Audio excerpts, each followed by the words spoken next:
Welcome to Nasdaq Trade Talks. I'm Jill Malandrino, global markets reporter at Nasdaq, with daily insight on the Nasdaq-100 index, or the NDX, which is made up of 100 of the largest domestic and international non-financial innovative companies listed right here on the Nasdaq stock market.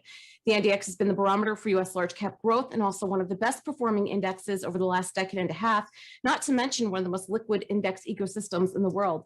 Joining me this Monday afternoon, we have Chris Dearborn, Managing Director on Nasdaq's Market Intelligence Desk, for an update on technical levels to watch in the Nasdaq-100. Chris, it's great to see you. Welcome to Trade Talks. And let's take a look at your first chart here as we kick off. We're almost actually an earnings season, so that's what we'll be paying attention to going forward. You know, time flies while you're having fun or staying at home, right?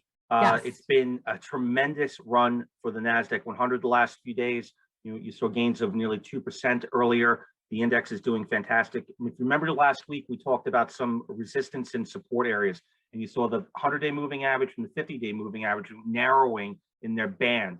And that indicates that generally there's going to be a significant move within the product one way or another. This side, it was very bullish. It broke out top side.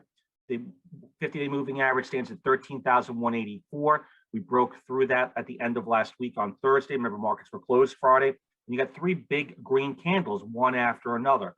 We continue to trade higher from where we open day after day, and the openings are significantly higher than where the index closed on 3 previous days. So what you're looking at is higher highs with follow through on an intraday basis. Volumes are good across the markets, not great, but good. And what you're looking at here is an RSI, relative strength index, that's still below the 70 or overbought level. We're at 62 right now, which if you take a look, is at the bottom of the chart. That's indicating that there's still room to run. Buyers are far from done here yet, and they're still looking to push this higher. Remember, the old high back in February is 13,879. And the way this is moving over the next couple of days, we have a very good shot of getting there. And you had some very good economic data come out on Good Friday. Non-farm payroll report was good.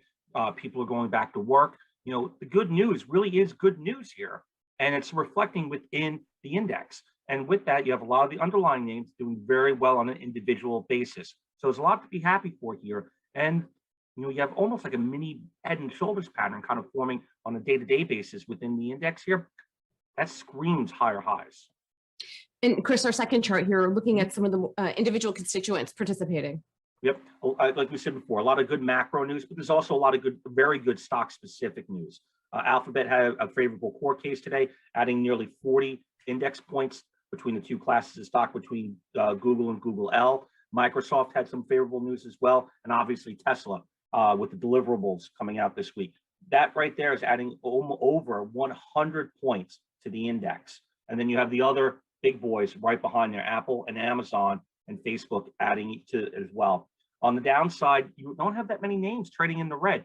You've got only 18 names right now trading in the red out of the 100 members between all the classes. That's a pretty positive day. And with that, you know, you're seeing the markets move higher as we talk. We got about 55 minutes left in the day.